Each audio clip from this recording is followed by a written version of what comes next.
এক সময় তো এখন সময় হয়ে আসছে যে আপনাদের কাছ থেকে আবার বিদায় নেব। 12 ফেব্রুয়ারি নির্বাচনের হিসেবে সরকার যখন আর সপ্তাহখানেক আছে তখন পররাষ্ট্র উপদেষ্টার এই সংবাদ সম্মেলন। যখন আমি সরকারের অংশ তখন আমি আসলেই চেয়েছি যে আপনাদের কনফর্মিটির প্রয়োজন নেই, আপনারা ক্রিটিক হন। শুধু একটা রিকোয়েস্ট করেছিলাম যে ক্রিটিসিজম যেন এটা যেন রেশনাল হয়। সব ক্ষেত্রে রেশনাল হয়েছে তাও আমি মনে করি না, অনেক ক্ষেত্রেই অন্যায় ক্রিটিসিজমেরও আমি মুখোমুখি হয়েছি, কিন্তু আমি সেটাকে সহজভাবেই নিয়েছি, আমি এটাতে মাইন্ড করিনি কোনো কিছু।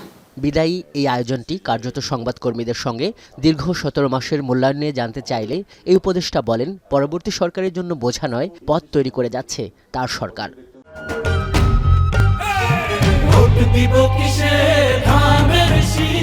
বার্ডেন রেখে যাওয়ার পরিবর্তে বরং আমি মনে করি যে আমরা অনেকগুলি ইস্যুস এগিয়ে দিয়ে যাচ্ছি যাতে সহজ হয় পরবর্তী সরকারের জন্য করা। যেমন ধরুন ইউএসের সাথে ট্রেড ডিল, যেটা আমরা তো তাদের সাথে নেগোশিয়েট করেছি, সবসময় জড়িত ছিলাম, এগিয়ে গেছি বলেই কিন্তু 25 থেকে বা তার থেকে 37 থেকে এটা কিন্তু 20% নেমে এসছে।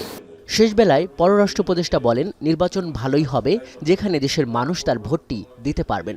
আমি আশা করব যে যে নির্বাচন সামনে আসছে এটা অবশ্যই আমাদের জনমতের প্রতিনিধিত্বশীল হবে। শুধু তাই না, মানুষ ভোট দিতে যেতে পারবে, ভোট দিতে পারবে এবং সেই ভোট প্রপারলি গণনা হয়ে রেজাল্ট হবে। এইটুকু আমি দৃঢ়ভাবে বিশ্বাস করি যে এটা হবে।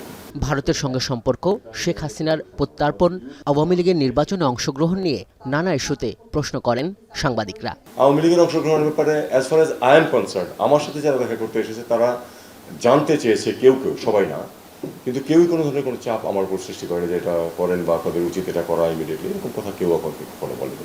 আমি দোষারোপ করতে চাই না কাউকে। ভারত নিশ্চয়ই তাদের স্বার্থ যেভাবে তারা চিন্তা করে সেভাবেই করেছে, আমরা আমাদের স্বার্থ যেভাবে রক্ষিত হয় বলে ভেবেছি সেভাবে চেষ্টা করেছি। দুটো ঠিক অনেক ক্ষেত্রে মেলেনি। উপদেষ্টাদের কূটনৈতিক পাসপোর্ট সারেন্ডার ও বিনিয়োগ নিয়েও কথা বলেন পররাষ্ট্র উপদেষ্টা।